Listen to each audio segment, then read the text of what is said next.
Welcome back to my YouTube channel. तो आज हम फिर से एक न्यू वीडियो के साथ आ चुके हैं जो कि इतिहास का होने वाला है क्लास 10th, वो भी चैप्टर 1 का, जिस चैप्टर का नाम है यूरोप में राष्ट्रवाद। उससे हम 25 बीबीआई ऑब्जेक्टिव क्वेश्चन उठाए हैं। उम्मीद है ये वीडियो आप लोग को अच्छा ही लगेगा, और ये वीडियो को अच्छा लगे तो लाइक, सब्सक्राइब और कमेंट करना नहीं भूलें। चलिए बिना लेट किए वीडियो को स्टार्ट करते हैं। फर्स्ट नंबर क्वेश्चन देखिए क्या है। मार्टिन लूथर कौन थे? मार्टिन लूथर कौन थे? ऑप्शन नंबर ए दार्शनिक, ऑप्शन नंबर बी धर्म सुधारक, ऑप्शन नंबर सी समाज सुधारक, option number D none of this, यानी इनमें से कोई नहीं।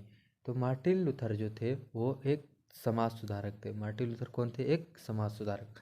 इटली और जर्मनी के विरुद्ध निम्न में कौन थे? यहाँ पे मिस्टेक हुआ। निम्न में कौन सा देश था? निम्न में कौन सा देश था? निम्न में कौन सा देश था? इटली और जर्मनी के विरुद्ध निम्न में कौन सा देश था? ऑप्शन नंबर ए रूस, option number B Prussia, option number C Australia, option number D none of this. तो इसका जो ऑप्शन हो जाएगा वो हो जाएगा option number C Australia Italy और जर्मनी के विरुद्ध था। नंबर 3, फ्रैंकफर्ट की संधि कब हुई? फ्रैंकफर्ट की संधि कब हुई? तो इसका आंसर देखिए क्या हो जाएगा। 1864, 1866, 1870, 1871। तो इसका ऑप्शन हो जाएगा सी 1871। नंबर 4 देखिए, गेरिबाल्डी पेशे से क्या थे? गेरिबाल्डी पेशे से क्या थे? सिपाही, किसान, नाविक और डी नंबर इनमें से कोई नहीं। तो गेरिबाल्डी जो थे वो पेशे से क्या थे? नाविक थे। गेरिबाल्डी पेशे से क्या थे? नाविक थे। एक्ट ऑफ यूनियन किस वर्ष पारित हुआ? एक्ट ऑफ यूनियन किस वर्ष पारित हुआ? 1688, 1707, 1788, 1807। 1688 ऑप्शन नंबर ए में है 1688, ऑप्शन नंबर बी में है 1707, ऑप्शन नंबर सी में है 1788 और ऑप्शन नंबर डी है 1807। तो इसका आंसर हो जाएगा 1707। एक्ट ऑफ यूनियन जो पारित हुआ था वो 1707 में पारित हुआ था। नंबर 6 देखिए, यूरोप का मरीज किसे कहा जाता है? यूरोप का मरीज किसे कहा जाता है? रूस को, जर्मनी को, तुर्की को और डी नंबर इनमें से कोई नहीं। तो यूरोप का मरीज जो है वो तुर्की को कहा जाता है, ऑप्शन नंबर सी। 7 नंबर देखिए, कार्बोनारी की स्थापना किस वर्ष हुई थी? कार्बोनारी की स्थापना किस वर्ष हुई थी? तो इसका आंसर हो जाएगा 1810 में। कार्बोनारी की जो स्थापना था वो 1810 में हुई थी। मेजनी का संबंध किस संगठन से था? मेजनी का संबंध किस संगठन से था? ऑप्शन नंबर ए लाल सेना, option number B Carbonari, option number D सी डायट, ऑप्शन नंबर डी इनमें से कोई नहीं। मेजनी का जो संबंध था वो कार्बोनारी संगठन से था। मेजनी का संबंध जो था वो कार्बोनारी संगठन से था। 9 नंबर देखिए, बिस्मार्क निम्न में से क्या थे? बिस्मार्क निम्न में से क्या थे? कवि, नाटककार, कूटनीतिक और ऑप्शन नंबर डी इनमें से कोई नहीं। कवि, नाटककार, कूटनीतिक इनमें से कोई नहीं। तो इसका आंसर हो जाएगा बिस्मार्क जो था वो कूटनीतिक था। 10 नंबर, नेपोलियन संहिता किस वर्ष लागू की गई? नेपोलियन संहिता किस वर्ष लागू की गई? संहिता को कोड भी बोला जाता है, यानी कभी कभी पूछ दिया जाता है नेपोलियन कोड किस वर्ष लागू की गई। तो इसका आंसर हो जाएगा ऑप्शन नंबर डी 1804 में। 11 नंबर देखिए, वियना सम्मेलन का अध्यक्ष कौन था? वियना सम्मेलन का अध्यक्ष कौन था? तो इसका आंसर हो जाएगा मेटरनिक। मेटरनिक जो था वो वियना सम्मेलन का अध्यक्ष था। मेटरनिक कौन था? 12 नंबर में मेटरनिक कौन था? तो इसका आंसर देखिए यहाँ पे ऑप्शन नंबर पढ़ लीजिए। ऑस्ट्रेलिया का चांसलर, प्रसा का चांसलर, फ्रांस, यहाँ पे फ्रांस होगा,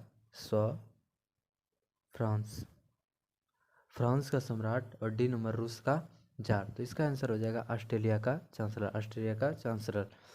नेपोलियन कोड में कुल कितने कोड थे? नेपोलियन कोड में कुल कितने कोड थे? तो इसका ऑप्शन देखिए 3, 5, 4, 7। तो इसका आंसर हो जाएगा 5। नेपोलियन कोड में कुल कितने कोड थे? 5। उसके बाद देखिए 14 नंबर, रोमानिवाद क्या था? रोमानिवाद क्या था? एक राजनीतिक आंदोलन, एक सांस्कृतिक आंदोलन, एक धार्मिक क्रांति और डी नंबर इनमें से कोई नहीं। तो रोमानिवाद जो था वो एक सांस्कृतिक आंदोलन था। रोमानिवाद एक सांस्कृतिक आंदोलन था। 15 नंबर, मारियान किस देश के राष्ट्रवाद का प्रतीक था? मारियान किस देश के राष्ट्रवाद का प्रतीक था? France, B number Germany, C number Italy, D number रूस।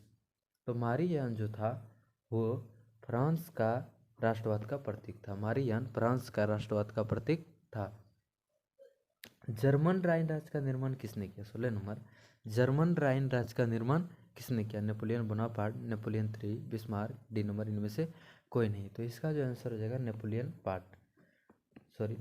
बोनापार्ट। जर्मन राइन राज्य का निर्माण किसने किया था? Napoleon Bonaparte.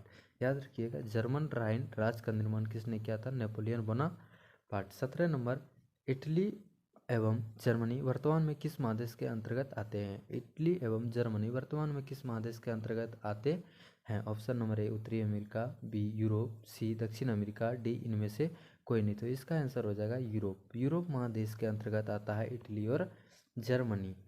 18 नंबर, किस युद्ध के बाद जर्मनी का एकीकरण पूरा हुआ? किस युद्ध के बाद जर्मनी का एकीकरण पूरा हुआ? सेडोन युद्ध, क्रीमिया युद्ध, बोथ यानी ये दोनों युद्ध, और डी नंबर इनमें से कोई नहीं। तो इसका आंसर हो जाएगा सेडोन का युद्ध। किस युद्ध के बाद जर्मनी का एकीकरण पूरा हुआ? सेडोन युद्ध के बाद। नेक्स्ट, यंग इटली का स्थापना किसने किया? यंग इटली का स्थापना किसने किया? काबूर, मेजनी, गेरिबाल्डी, डी नंबर इनमें से कोई नहीं। तो इसका आंसर हो जाएगा मेजनी। यंग इटली का स्थापना किसने किया? मेजनी।